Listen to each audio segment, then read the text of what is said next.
if you're just going to go out and fun fish, just go do it. I don't care if you're fishing bluegill, if you're fishing trout in the creek, just go fish.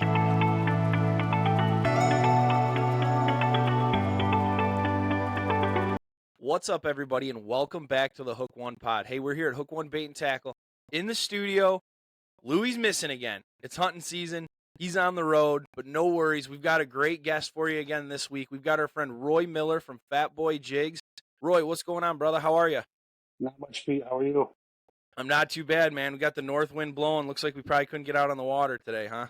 Yeah, I saw that too. I was a little worried about this podcast. I'm like, am I giving up a good day of fishing for this? But it's worth it. You know, it's funny this time of year, too, because that's when I did the one with Rob. I was like, hey, man, we'll just lock down a day where there's no fishing going on. So if I got to sit down at 9 o'clock at night or I've got to get up early. I mean, you texted me yesterday. You're like, I'll be up at 5:30. I was like, well, I got to get all bright-eyed, bushy-tailed for this, you know? Well, I lied too. I wasn't actually up at 5:30, so we're good. Well, that's what happens when this wind starts blowing like this. But, hey, man, I appreciate you taking time out of your day to hop on here. I know you've got a lot going on, and that's kind of what we're going to touch on a little bit. Really, I'll kind of get right into it. So you're owner of Fat Boy Jigs. I've known you as owner of Fat Boy Jigs. When I first started getting into this thing, I was like, I want to run this guy's jigs. And I know it sounds stupid, but like we do all our own stuff here. We pour and paint our own jigs. What you've created over there at Fat Boy Jigs is something really special, man. You guys run a good paint. You've got really good hooks. You've got a lot of guys running your product, and they catch big fish all the time. What made you want to get into the jig business? You've got a full-time job that keeps you extremely busy. You've got a family that's growing, but is it fishing that you love so much? I mean, what's going on? Obviously, you love fishing, but I live in the central part of Michigan, so I am the Perry-Owasso area. We can't just run to Hook One and grab a couple packs of jigs and hit the river. So when we were going to the river, we either had to try to figure it out the night before, which there's no place around to buy them. You can't buy a 1 ounce, 3/4 ounce jig anywhere in a 50-mile radius of where I live. So we'd have to go early. Then you're getting to the bait shops in the early morning. You're waiting in lines, and it's putting you behind. So I was like, hey, my dad, he cast bullets from long ago. So I was like, well, hey, I've got everything here, just don't have a mold and some hooks. Got online, ordered a mold and hooks, figured out how to modify it a little bit to the way I liked it. I started making it for myself, and then some friends, and then word started spreading, and obviously the colors were horrible. I mean, when you first start out, they're horrible. I still got some. I don't show nobody. They're ridiculous. It just erupted from there. I don't know how to say it. It exploded, and it's become a monster that sometimes you got to put the reins on it and hold it back a little bit. Like, hey, slow down, guys. Like, I can only do so much, Yeah, no doubt, man. And like you said, it really did explode. Like I remember seeing, Fat Boy Jigs here, a banner here, and then like really, I mean, I think COVID kind of put it into like a boost, right? Like with everybody having so much time to fish, but you were even picking up before then. But I mean, now, like, dude, you're a full-time mechanic. You've got a family. I'm texting you every 2 weeks in the spring, like, hey, Roy, I need you to send me another 150 packs of jigs. I need another 150 packs of jigs. Like, I get what you're saying. You almost have to kind of put the reins on it because we'll get into something else a little bit later, but you're also tournament fishing. Luckily, it's school sports, so it's weeknights. So we're usually home. Usually put the kids to bed, and that's when I can get out to the shop and actually get stuff done. Most nights. Sheesh. Yeah, most nights. But, I mean, you got to have time for yourself. Yeah, there's not much of that. I think that's the hardest part. Yeah, man. I think that's one of the hardest parts in this industry. I mean, in any industry, but especially in this one because it's not like there's a get rich quick, right? You're not there's no matter how many jigs you sell, you ain't gonna get rich quick because it's gonna be a shitload of hard work. So it's like a labor of love. But we love it. Yes. It's a labor of love. Yeah, man, we love it, and it's like it's cool because your family kind of understands. But it's like I think a lot of times our listeners and our viewers here on YouTube they kind of think like, oh, these guys are fishing for a living. I have the benefit, like that's what I do, but even then, I've got the guide business and the bait shop business. They're two totally separate beasts. And most of the time, you don't have enough time in a day to adequately handle both of them. You know what I mean? I don't even have family and a kid, so to watch it keep growing too, to put the reins on it, but continue to grow. Yeah. Because And, that's, and I I mean, think that's the big thing. we've done it the right way. We introduced the casting jig a few years ago, and that market was based. There wasn't one. There wasn't a walleye casting jig market. So we kind of blew the doors off that. Now there is a market, and there's several people that are following along, and that's great. Like, Why do you? because there was a while I couldn't keep Yeah, up with the casting jigs. I'm like, oh boy, this is bad. no. Well, so why do you think that is? Like you've been lucky enough fishing the tournaments you fished to kind of fish all over the state, southeast side, up in the Thumb, all the way up north, up in the Sioux, over on the west side, like Burton Mullet and stuff. Why do you think there isn't like that casting market over here? Do you think it's because vertical jigging is so proven, or like what is it? Because me and Louie continue to rack our brains on it. So if you're going to be in Southeast Michigan, obviously, if you're in the Detroit River or the St. Clair River, uh, vertical jigging is just if that bite's there, you can't beat it. You know what I mean? No, You just can't beat it. no. There is some casting opportunities there, but you start trying to cast like at the steel mills or something, and it's not going to end good. Too many You know, boats. you're going Yeah, to have stuff thrown at you, and you're going to end up on Facebook. You're going to be a hero. They're going to be taking pictures. Not a good idea. So vertical jigging is realistically the best option there. Now there is a trolling bite in the river. There is a casting bite in the river.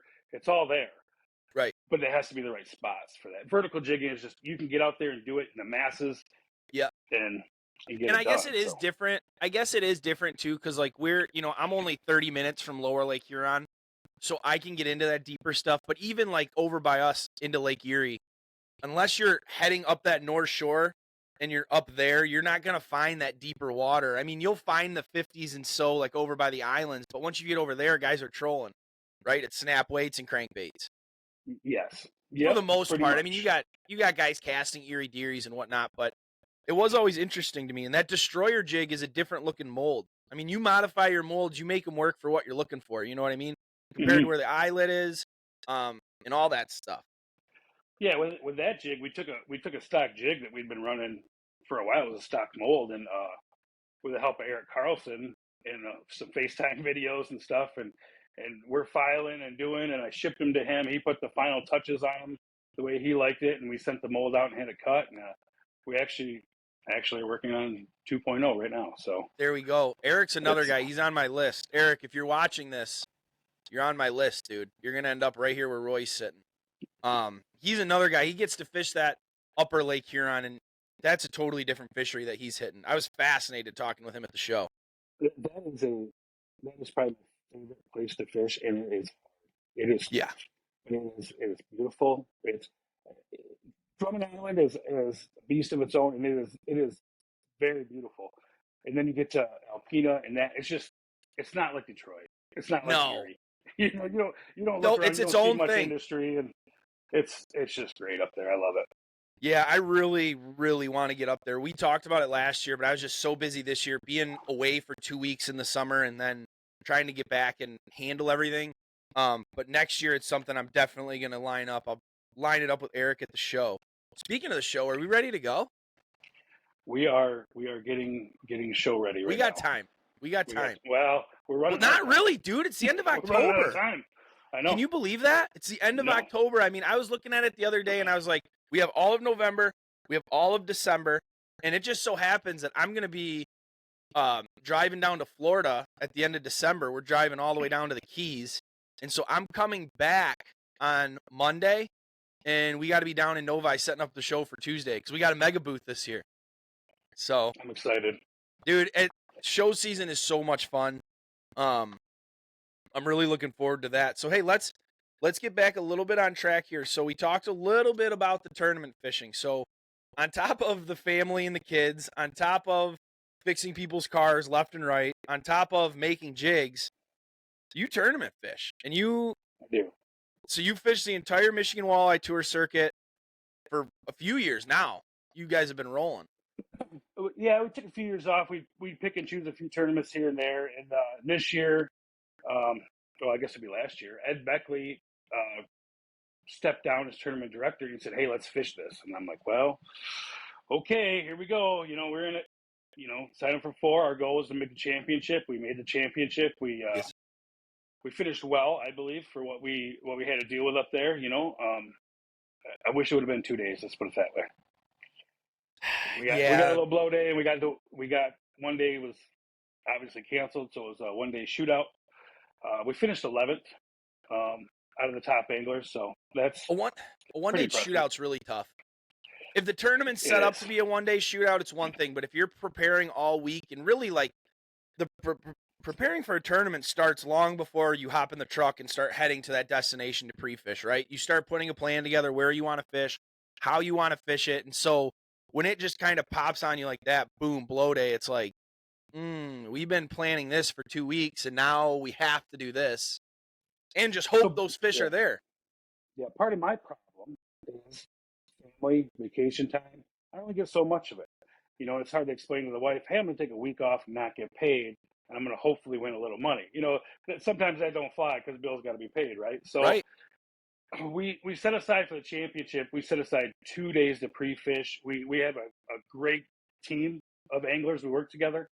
And we kind of broke up the river a little bit. Well, my second day was going to be the lower river where it ended up.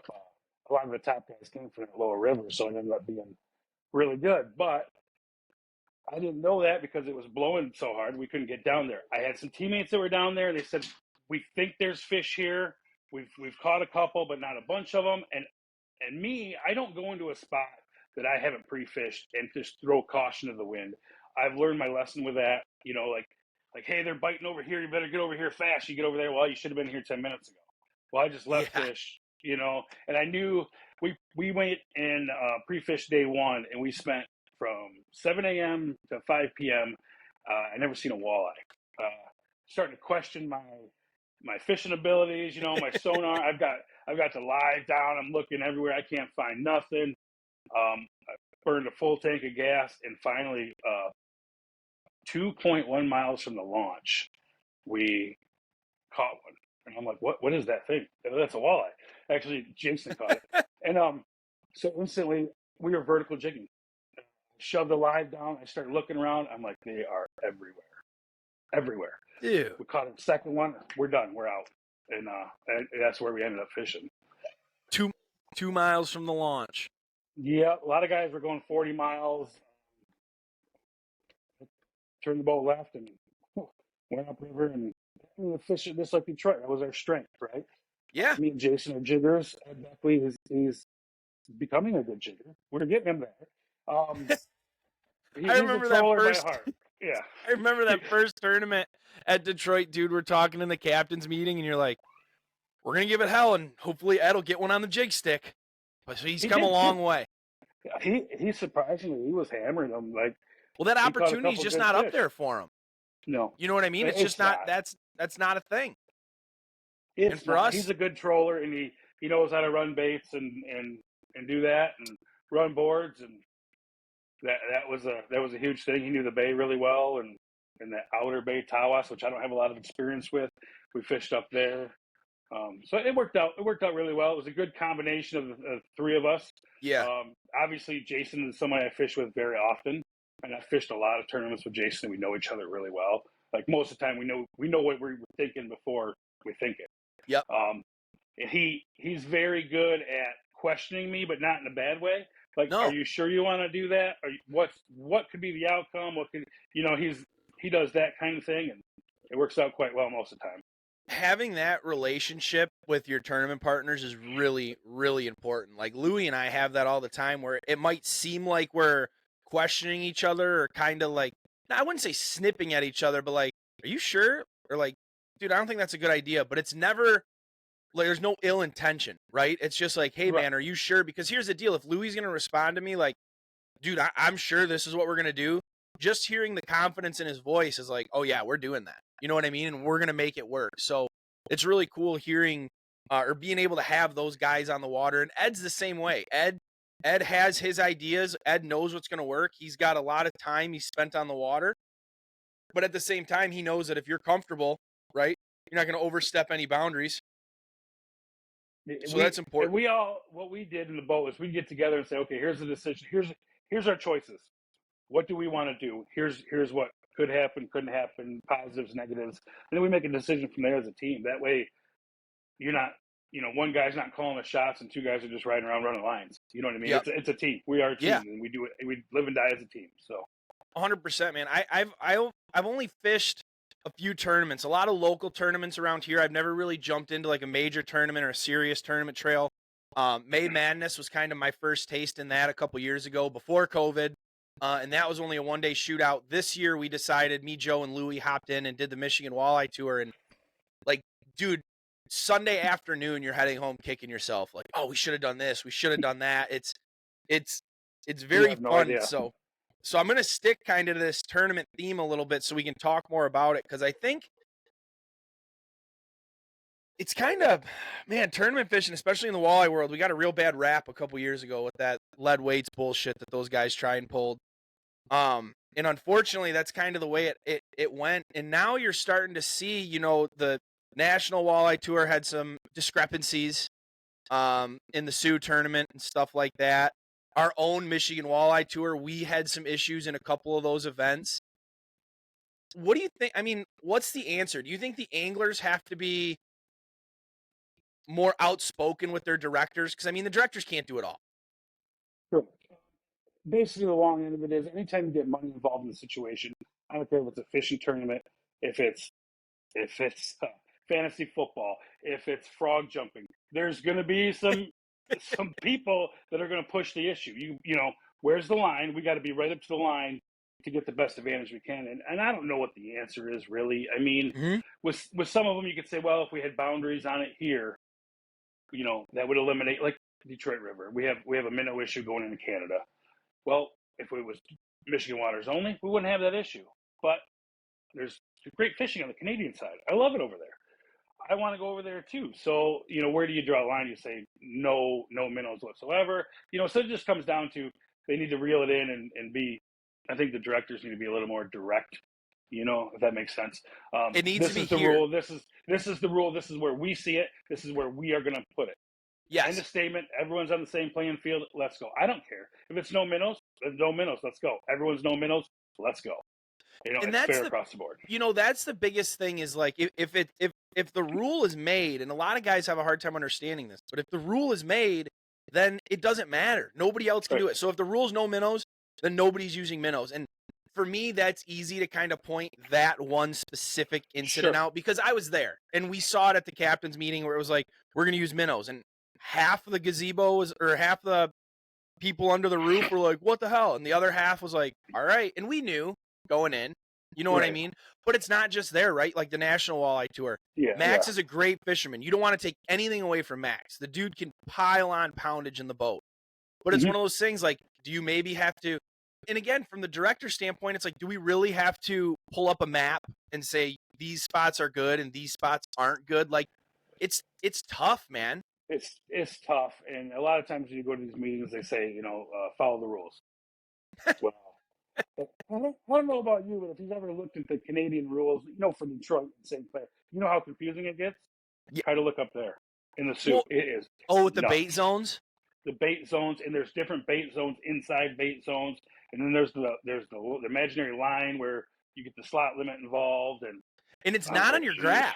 From everything that I've understood, like a lot of these spots that you can't fish or you can only keep one fish out of or whatever, none of it's on your graph. None of it's on your radar. So I guess technically the common public will say that's up to the angler to figure out. But I mean, I think I'm a big team guy. And so that's why I like to hear it from everybody. Like, what do you think the fix is? And I think you're right. I think one, the line has to be drawn. Like, dude, this is the line and I'm sorry, but if you cross it, everybody crosses it. Right. So what John Gilman did for the Saginaw tournament is because the Saginaw River is, when you try to figure out the no wake zones, it's a mess. And there's a lot of them. Through Bay City, there's a ton of them. And then you get some that are seasonal or they have signs up that they aren't really no wake zones, but they say they're no wake zones. Yeah. He printed off a map. He brought it to the captain's meeting, printed off a map, and they highlighted all the no wake zones with the DNR officer. So we knew. I feel pretty comfortable in the Saginaw River where I kind of got a pretty dang good idea of what's going on and where you kind of can't run. I've had a few conversations with conservation officers about that actually on the water. So I'm pretty knowledgeable about where that certain area is. So that was really cool. I was like, that is awesome. That's a great idea, and that's anglers because John is an angler. Yep. John is an angler for the tour, so it's He's an cool angler. to He's see. also a board member, and Yep. he's a local up there. And that's the thing is like, where these places are, you're not, because the way the tour goes, you're not going to have locals everywhere. So you got people like Ed coming down here. So now when we go up there, he can kind of, hey man, this is what I've been seeing. He works with the law enforcement there, because it's not like we're rookies, man. Most of the guys that are fishing the tour fish a lot. So you see the DNR conservation officers, you see the people at the boat launch, you see a lot of these people. So kind of hashing that out, because that, I will say, like, honest to God, that was the one thing that did rub me, I'd say, the wrong way. Not that I won't do it again, but I was just like, man, that's tough. And it's not even necessarily the tour's fault, but it's just tough. Like, I don't know. There's just a catch-22. And the thing is, right, hindsight's 20/20. But at the end of the day. Yeah, I heard Brett King say it best. I was listening to a podcast where he was on it, and how many times did you jump up on plane and not have your life jacket on and not have your kill switch attached? That's a rule. I couldn't tell you how many times I've accidentally done that. But I mean, even though you're in Saginaw River, you're just going up to make a drift. You're going up 100 yards. You've got 100 your yards. Drift, Dude, we saw it in Detroit. We would jig down by the pump house. And I'm not even saying that we were innocent, but we were like very sure on it because I didn't want to have that issue happen. But it's like, if you really wanted to, if you really sat out there, and like, that is a rule. If your boat goes under power, you have to have your life jacket on. Even if you're only going up, you're on a school of fish that's 30 yards long and you're going up 45 yards. And it's like, that sucks, but right, there's that line. Yeah, I mean, I think at some point we've all done something that would be considered breaking a rule. Mm-hmm. Is it cheating? No. Did we didn't stuff weights in fish? You know what I mean? We were just going to make a drift. In them. Yeah, exactly. Yeah. So that's kind of a nightmare. But hey, so why don't you talk about? I like to give everybody an opportunity that comes on the podcast, and because I like our viewers to know about all the different brands and all the different companies are out there. So real quick, while we're on the tournament fishing subject, I know there's a few brands. Obviously, Fat Boy Jigs is a huge sponsor of yours. I think Roy is a sponsor of Fat Boy Jigs. Yeah. But who's some other companies that make this possible for you and you get to work out? I see a couple on your hat, your shirt, and they're familiar friends. Yeah, Offshore Tackle, great company to work with. Michigan company. They do a lot for the community, the fishing community, especially here in Michigan. Yep. But great company, great products. I'd use them if I wasn't. Like, hands down, I've used them since day one, and that's all I'm going to ever use. They're great. I don't care if they, sponsor me, put me on the team. It doesn't matter. I'm still using the stuff. JT Custom Tackle. He was one of the earlier ones, and he's been really good to me. Jeff over there is an awesome dude, mentor, great guy. And then you got Fox River. Fox River, I jumped on about a year ago, a little over that now, and because they didn't have a presence in Michigan. And he came to me and said, hey, listen, we need to sell some rods in Michigan. I said, well, I could probably help you do that. I'll do my best. Working with him, I got an opportunity to run a rod all year. Actually, I'm not going to lie, Ed grown really fond of it, and so we kind of labeled that as Ed's rod, and he jigged with that rod all year, and it was a great rod. It's going to be available this spring. So because there wasn't a lot of the river guys, and you know this from owning the shop, they come in, what do they want? They want short, stiff rods.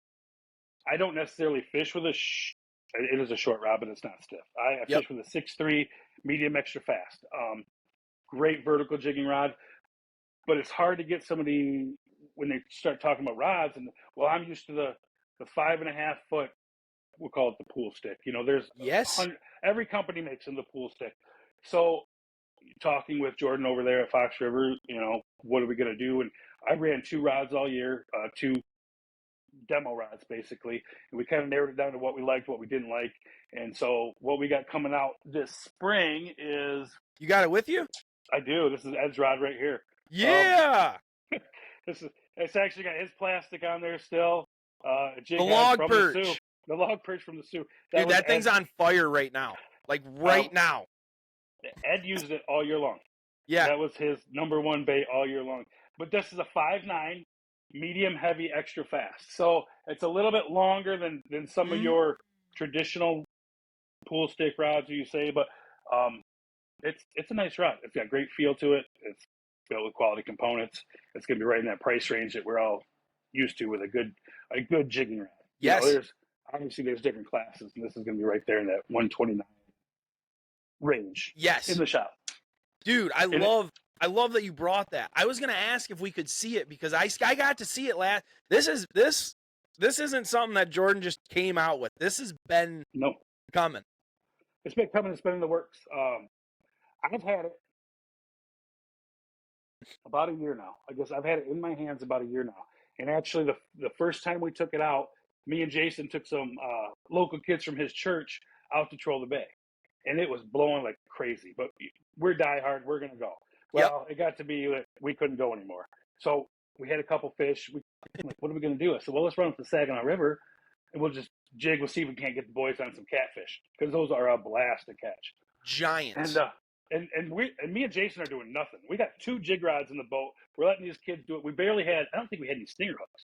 We had like a bag of plastics, 3 jig heads. Let's go have some fun.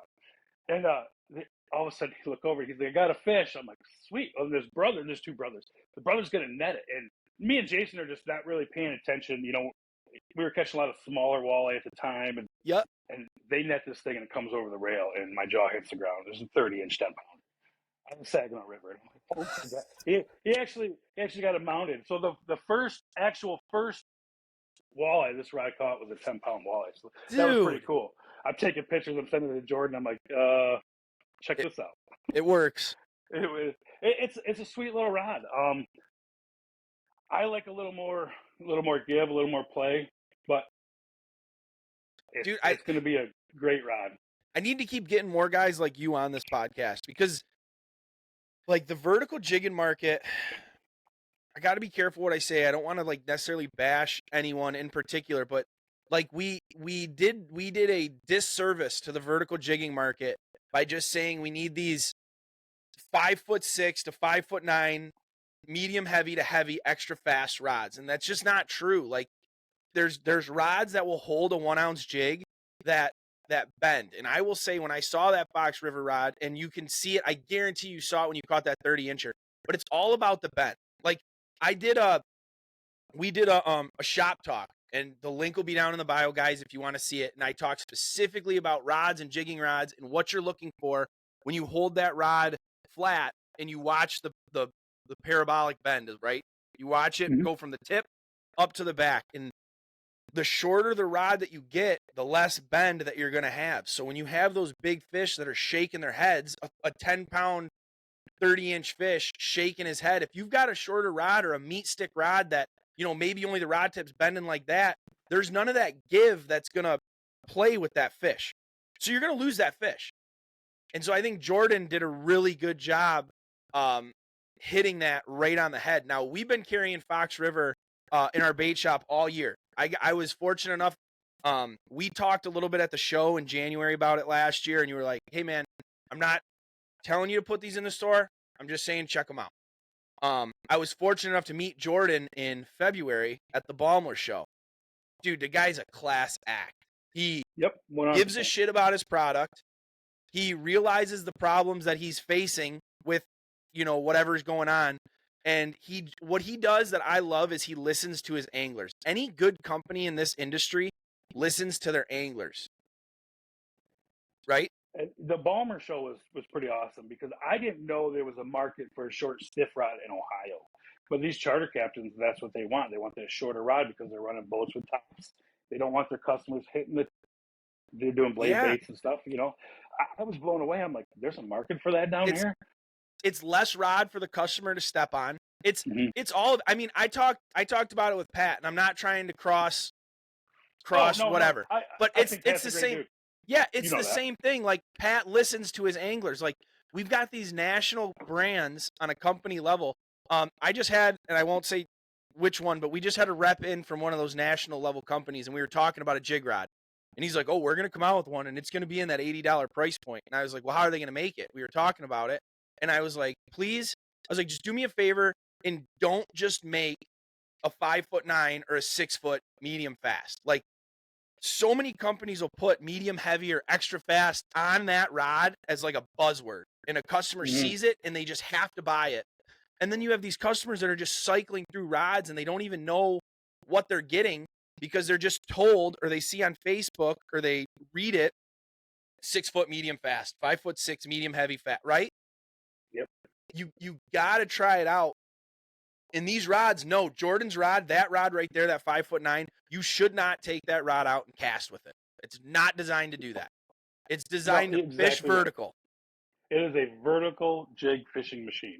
It is. But, you know, rods are like cars, I guess. You like a Honda, you like a Ford, you like a Chevy. You know, you gotta pick a rod that feels good to you. Like this 5'9" is a great rod.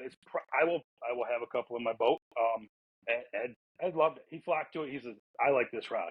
We will have several in the store, because I was talking about Jordan. I'm like, how can I get this early? And he's like, not going to happen. I'm like, oh. I was on him too. I'm like, is it going to be here for this fall? He's like, no.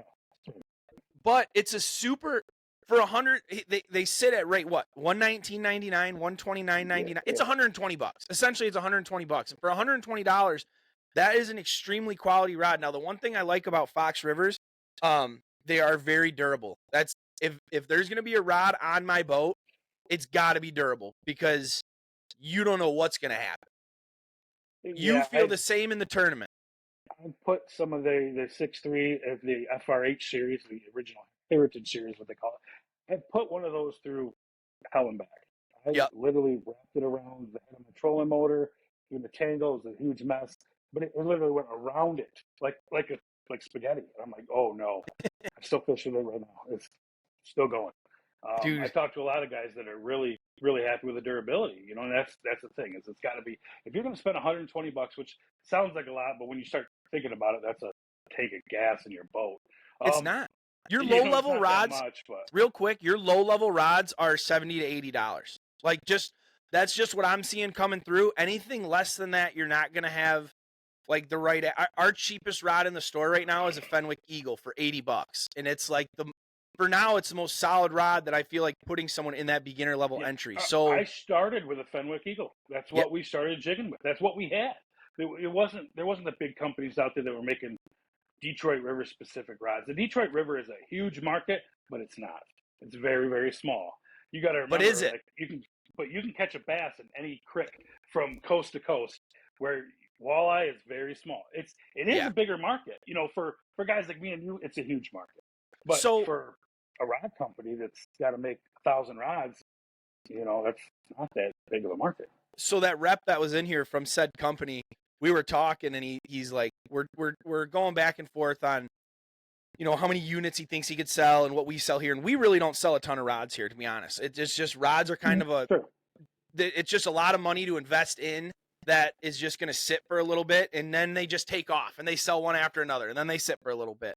But I don't have, like you say that, and I've said this stat on here before, and I'll say it again, but more people in the world bass fish than do anything else combined. So you got more people trying to catch a stupid green bass than you do ocean fishing, fly fishing, walleye fishing, pan fishing, all those guys down south crappie fishing. More guys are bass fishing. So you wonder why everything is catered, and that was a big reason. Like, there's a couple changes that came to the Fenwick line specifically that I wasn't happy about, that I lost some 6-foot rods. And I was like, dude, why? I was like, why? What is going on? And there's just not that market. I will show you there's that market. So anyway, this rep comes in from said company, and we're talking about it. And he goes, do you think I could sell 300 units in Southeast Michigan?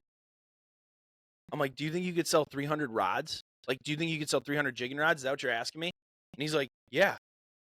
I'm like, isn't Frank's one of your accounts? He goes, yeah. I go, there's your 300 rods. Like, Frank's will sell 300. I'll sell, you know, I would probably get close to 100 if you found a good jigging rod, because, Roy, at the end of the day, there's millions. Now, I'm a little bit away because Detroit River is where the main run of that happens. Sure. millions of guys flock to Detroit. But what I love about the jigging market is it gives guys like Jordan, guys like Pat, it's those guys that get an opportunity to shine because they're building rods that are specifically tailored to it. You get what I'm saying? So it's like, Yeah, fine, and Fen, Pat, like if you don't go ahead. Pat had an eye-opening experience because he probably didn't realize what was going on down here, but he comes to one show, and next thing you know, our booths are right next to each other, so you got to watch it happen. Yeah, it was eye-opening to me to see that because like I've been preaching it, Roy. Like I've been preaching this. I've been up here on the St. Clair River where there's even a smaller population, and I've been like, guys, it's there, guys, it's there, guys, it's there. For example, like with Pat, and I say we because I've really tried to help him out, at least in this Detroit market. But like when I was talking to him about making a sub 6 foot rod, he was selling less than 50 rods a year, those 6'2". Now he's over 450 rods this year. So it's like exponential growth, but the guys, it's because those guys don't have that option, right? Like the Fenwicks aren't making it. Okuma's making they do make that Deadeye series rod, but that's okay. St. Croix's starting to tend to it, but St. Croix's price point's a little bit up there. You know what I mean? And so like that's where I think Jordan at Fox River, like, dude, Jordan crushed it. With that design and that model rod coming out, I'm stoked to put that in the shop. It's going to be a good selling unit. It really is. I'm stoked that you brought it. That's awesome. I wasn't sure if you were allowed to say anything yet because I've been waiting. I'm like, where is this rod? About it, and we talked about it at Balmer. But you got to make sure it's right. Yeah, and that's like the important part, right? Like with this rod that Jordan's coming out with the 510 that Pat put out, with the rod, even the rod that said distributor brought. I was like, don't think you're just gonna make this thing and mass produce it. Like, make sure it's right, because that's a lot of guys. It's so floppy. Like you go to jig it and your rod's just like whoop, and it's like you're not gonna catch any fish like that. It's bending at the handle. Yeah. And then, and I know we just spent some time on that, but I also do want to give a shout out to Jeff, man. Jeff has really helped us out here at the shop. And I never realized how good a people his pro staff is. But those guys sit behind you. You don't realize that until you get in the bait store industry. Like when I post something, we're running that deal right now on JT's and the Bill Lewis's. And it's like, it's Jeff's guys that are reposting this stuff on Facebook and sharing it and stuff like that. So, he's done a really good job. He's built an unbelievable business, and he's got the right people behind him. So that's really cool to see that too. Well, you know what's really cool about JT Customs? We'll just say JT Customs, not even Balmer, but JT Customs is he doesn't just throw a pattern on a bait and throw it out there to sell it. You know what I mean? Like, I got one here. I mean, Meech Perch. Yeah. Slide it over just a little bit so we can see the whole bait. Yeah, there we go. That's a Bandit and Meech. That was used for years before they even brought it to market. It was a top secret tournament bait, for some of the anglers, and I had heard rumors about it. Even being on the staff, I knew that there was some things that existed, but you just don't know. And I do have a few colors that, hey, let's see what happens with this. Let's see you got to make sure it catches fish. You can't just catch people with it. If you catch people and it goes in a box and just sits there. Oh, look, I got a $12 custom sitting in a box that I don't use. Yep. Well, if I got a $12 custom that catches fish, now you're gonna buy more. Because you got to have more than one. Yeah. Oh, exactly. You got to have three. A lot of times, some of the custom colors that work really well aren't the super flashy, striped, dotted, zebra, whatever it is. They just work. Yeah, I think that's kind of the theme as we continue to talk. Not only to you, we had Benny on the show from Yamaha, and he said it's the same process with Yamaha. We talked with Rob, and he said Rob Jones said it was the same deal with Yale Eye and with Lowrance. But I think our listeners are starting to see that theme. Like, a lot of this stuff that you're seeing come out isn't just like, you don't just throw it together. It's been used. And with Jeff, what I like about Jeff and JT, and they're not the only custom painters that do this. I'm sure there's other ones out there. But with Jeff and JT, they rely on their staff. They rely on guys like you, guys like Eric. Eric's been a huge part of that coming along. Jeff and those guys. Hey, these are the patterns we want to see because I think this is going to work. Or, hey, maybe we need to tweak this pattern a little bit. And Jeff has proven, like Seika's proven that if a pattern don't work, can it? Gone. No, we're not putting that to market. And that's really good. I mean, that's just good. Excuse me, that's just good business practice. If it don't work, can it? And if you Google it, you Google JT Customs, there's a In Fisherman article, and read it, and it's worth reading. It talks about how exactly what we're talking about right now. It talks about it, it spells it all out, and I don't know if I. Oh, I'm sorry. Go ahead. You know, the JT Custom colors, you're starting to see them show up on the Bill Lewis baits. You know, there's 18 new colors coming out this year, and I bet you see quite a few JT Custom colors. And I've been telling my customers that. And I think a lot more, you see Rapala, right? However you say it. But you see Rapala starting to do that with their baits. You see Bombers starting to do it with their baits. A lot of these stock colors are like, okay, we can't keep printing shit. Like, we got to start putting out good product. And not that it was crap, but just the paint jobs weren't very good. So now, you know, like a Bill Lewis bait, you don't have to. It's already an expensive bait. We talked about it with the Romanex because of what goes into it. It's a beefed up bait. It's got a beefed up bill. It's got way better hooks than a lot of stock hooks have. So you're running a bait like that. You don't want to be paying $18 for a custom bait. So let's just go buy a stock bait that's got a beautiful paint pattern on it. Mm-hmm. I've ran the Bill Lewis's all year, especially in the tournament season. There wasn't a tournament that we didn't run, with the exception of Saginaw and this is going to sound bad, but Sault Ste. Marie. We didn't troll Bill Lewis baits up there. But Detroit River, we caught fish. We caught fish in Lake Erie. You can troll in the river? I ended up fishing in the Detroit River for the Lake Erie event. It was no secret. There was half a dozen of us there at one point, you know. And we had big fish there going during practice. They just, obviously they always disappear on Saturday. The best days to fish are tomorrow and yesterday. Yeah, you're telling me. Tough. And they work good. They tune well. They stay tuned. They just flat out work. You know, and that goes into exactly what we're talking about with testing. You know, they didn't just slap a bait together and put it on market and put the Romanex name on it. They've been running this thing for 2 years trying to get it right, changing things, moving things, rattles.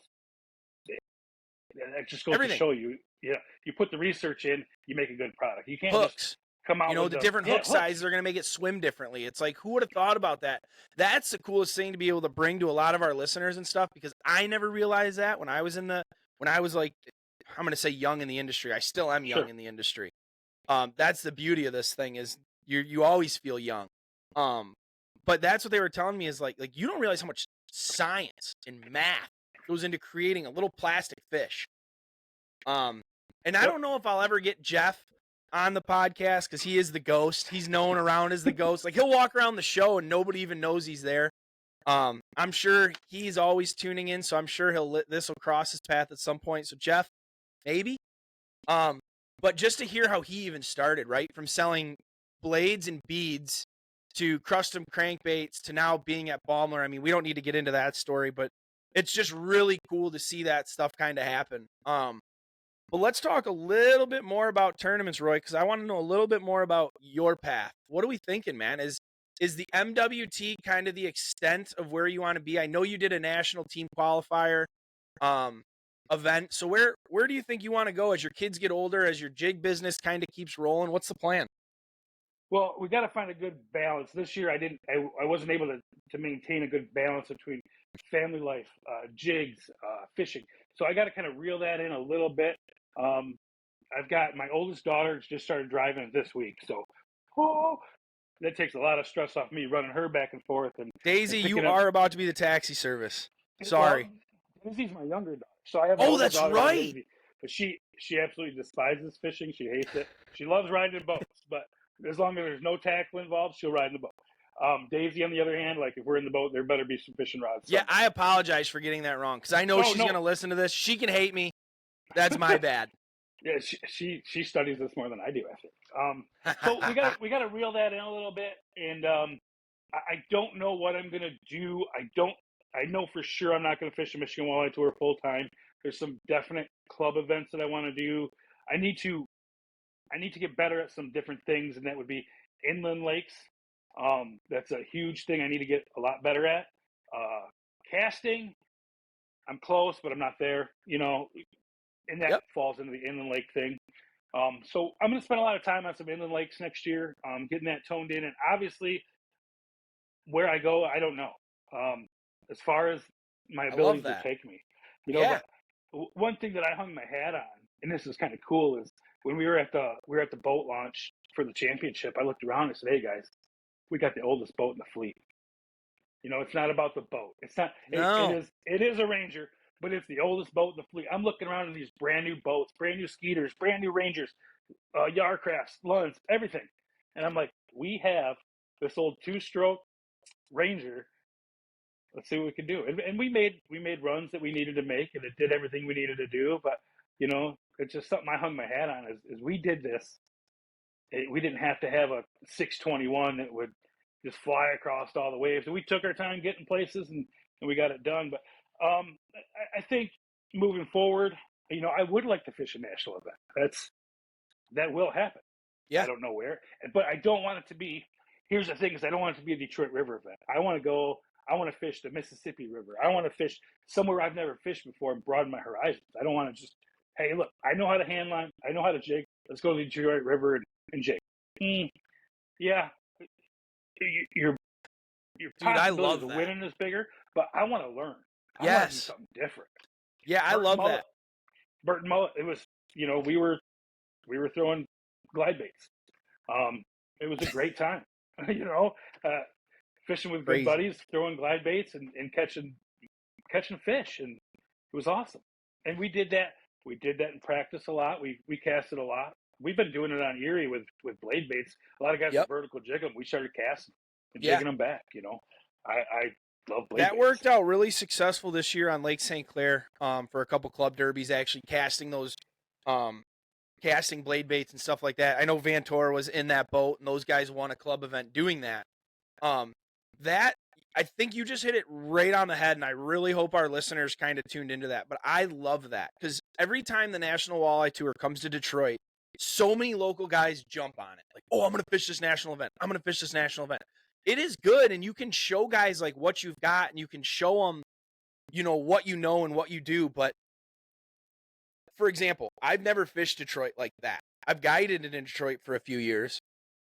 But when we went down and tournament fished for Detroit, we pre-fished it for 2 days and then tournament fished it for 2 days hard. Like pre-fished it hard for 2 days and then tournament fished it hard. I learned so much stuff fishing in the Detroit River that I never would have learned even up here. And that is what piqued my interest in tournaments. Like, I'd love to win. I'd love to make money. It's hard to fish them when you're not winning and making money. But you get to learn so much. You are forced to fish for 8 hours a day. Whether you like it or not, you're fishing. Yep.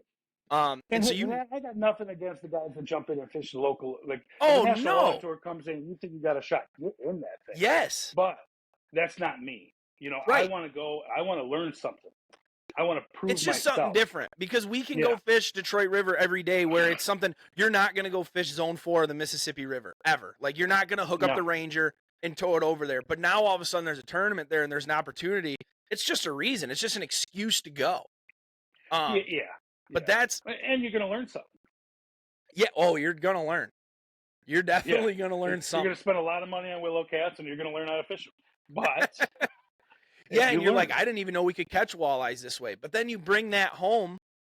You know what I mean? You bring that home and you get to bring it home, and it's sometimes it transfers over, sometimes it doesn't. Like, I'm not going to come in Detroit. We spent a whole day, even at 3 p.m, pounding fish on a reef in 12 foot of water. I'm not going to do that here. That's not going to happen in the St. Clair River. No matter how hard I try, it isn't going to happen. So that might not carry over. But if we fish up against a dock or an eddy break or something like that, now that information will carry over. The Sioux is the same way. I'm assuming if I went up to the Sioux, I could learn a ton that I could bring back home this way. You could, but you could also take what you know here and do it up there, and that's what we did. We vertical jigged. Yeah, and that's really cool. So yeah, man, it'll be interesting. I'm definitely going to be interested following along. You've got a good team and a good group of guys around you, and especially with your Fat Boy Jigs staff, it allows you to reach out. So it'll be interesting to see where you're going to head. The cool thing about the staff is It's more like family. I mean, you know that. You know. But everybody does something a little different. You know, Yep. you can talk to Anthony. He does something way different than Eric, and then JVT, and you know, you just Can I emphasize everybody does way everything different? different. Way Anthony's different. always doing something different, dude. I gotta get he already told me he'd come on here, but the thing with Anthony is you can only get so much information out of him because he's been fishing this. He's literally been fishing this like his grandpa grew up on the Yeah, St. Clair River. So his grandpa has all his knowledge, his dad has all his knowledge, and then he's been fishing it. I mean, he's telling me that he's using Wonder Bread bell sinkers with I mean it's he's yeah, very I know. good. But you're right. That's what I love about your staff. So like personally, and I can't speak for anyone else, but with the bait shop, it kind of ties my hands being a professional in the industry, dealing with a lot Sure, of companies. I just don't want I don't like picking and choosing sides.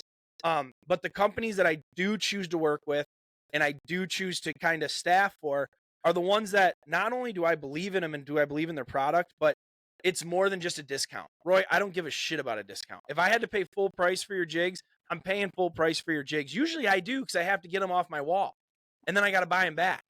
But what I'm saying is it's all about like the family aspect of it, and in the business relationship, right? Like if you guys can help me, I'm more than willing to help you. But I think pro staff has been ruined in this industry just for a 15-20% discount, and it's it's garbage. yeah, it can be. You know, when you see guys that just every day are sharing a post to 40 different groups, or you know, it sometimes it gets old.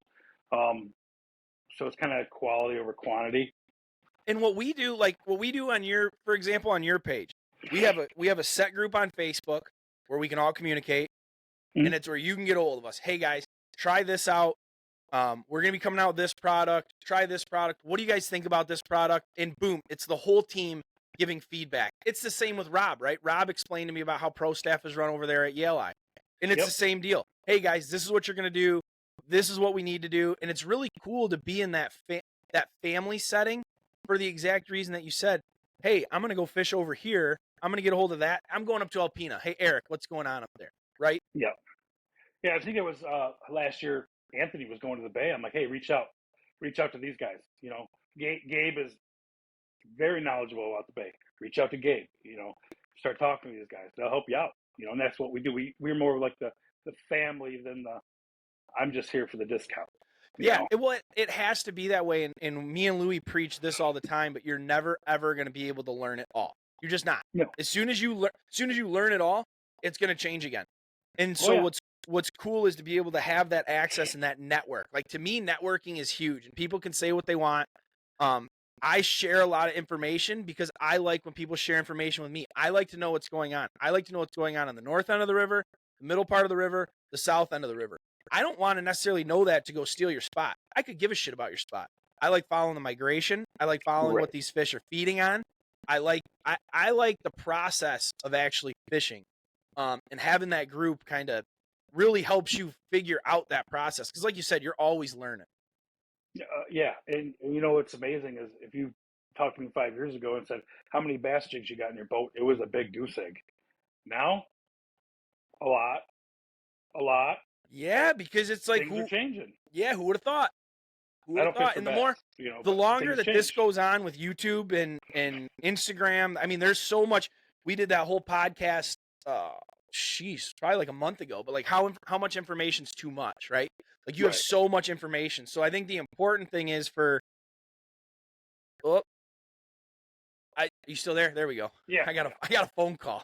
I think the important thing um is finding out somebody that you trust, whether it's a mentor or someone on social media or whatever the situation is just find people you trust and then kind of try and stick with that said network, because we're all going to preach different things and we're all going to do different things. And I get it. There's probably people that listen to me talk and they're like, this guy doesn't know shit. Fair. That's fine. But Did, well, what, whoever, I would not say that. I would say for your area, you are one of the most knowledgeable people there is. Now, to take you and move you over to Muskegon Lake or Sault Ste. Marie, you know, yeah, just let me it's hang gonna on be to a tough. rod at that point. Do not let me drive Right, the right, boat. right.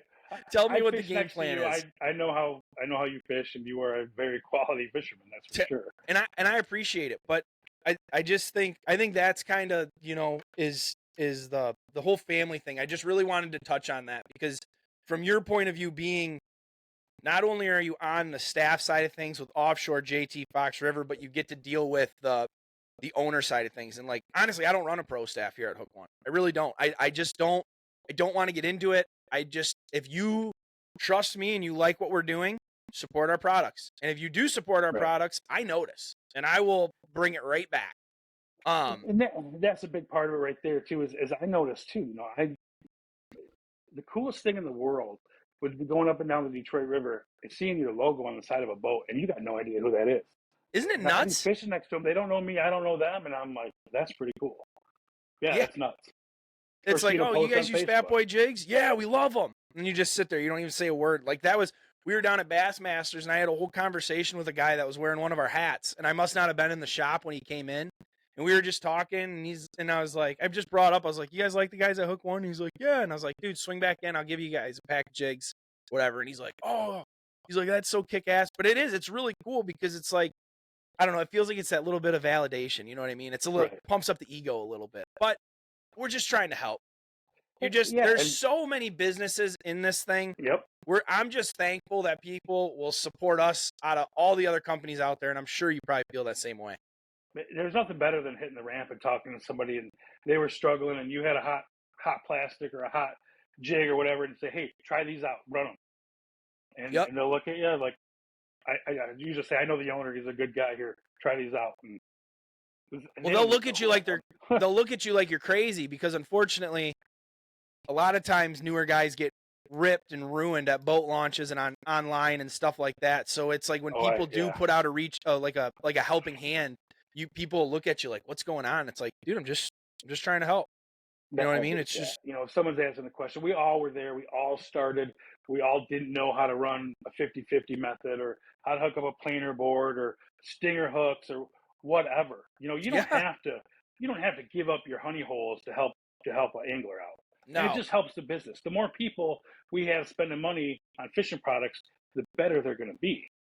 That's my thing is it grows our sport. And like right now, fishermen have around fishermen have they got a bad look right now, unfortunately, just because of what happened with the whole cutting, like people that don't know anything about our industry, the stuff in the fish, the stuff that goes on at Bassmasters, the egos that you see all the time where people just walk around with their chest puffed out, and like those events where, those meet the pros events at the Michigan Walleye Tour where kids can go and see you guys. And it's like, we're just normal guys.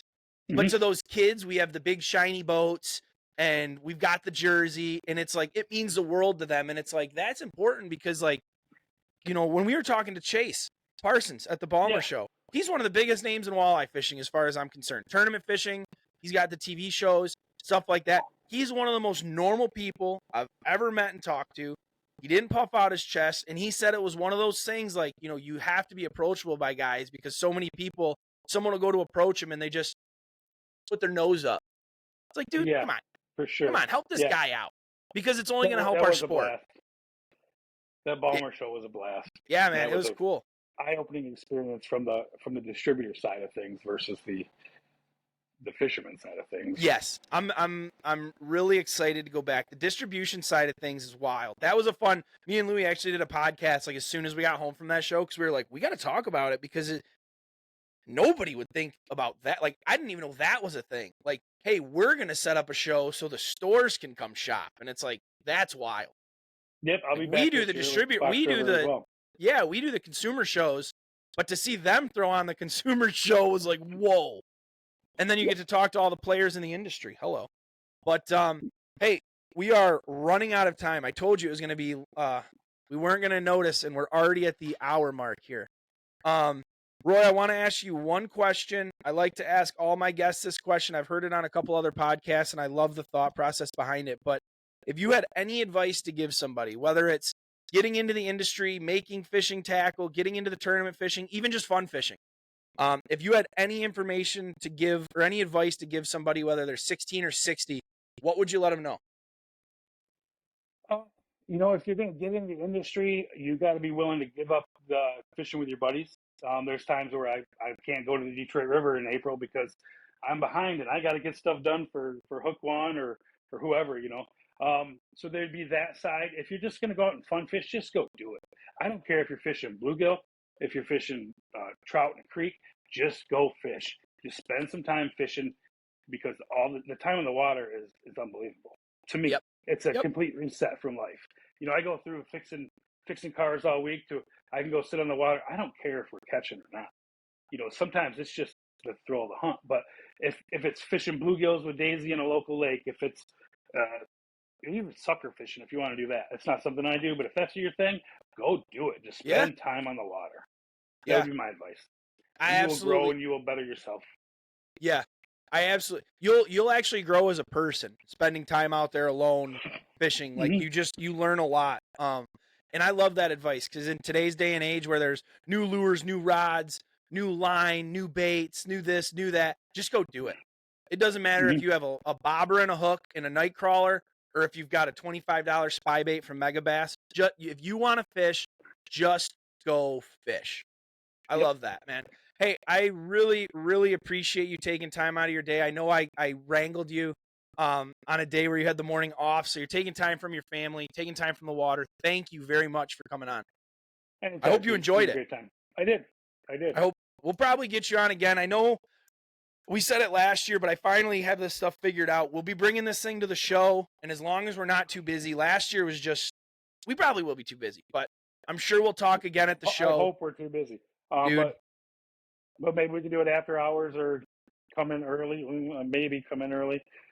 We'll see. Well, it's not, There's you know, those Thursday. Those days, yeah, I was gonna say Thursday starts at 2, Friday starts at 10, and then it gets a little early, or at noon or whatever. But we will get you back on, dude. I really appreciate it. There's a lot more that I want to touch on, more of the specifics on kind of what goes into tournament fishing and kind of laying out a plan and stuff like that. So I've got stuff for you next time. And for you viewers, guys, thank you very much for tuning in. We really appreciate it. Not only do you guys continue to support me and continue to support Hook One, but you know, I talked to Rob. You guys are supporting the companies that these guys come on and talk about. Because if it wasn't for these companies, then I don't know. You know, they've helped these guys get to their spots. We've had people help us. So thank you guys for tuning in. Please, as Louis would say, like, share, and subscribe. I need you guys to like, share, and subscribe. Please share this video. Roy is going to be sharing this video to all of his platforms. You guys do the same. We will see you next week. Tight lines.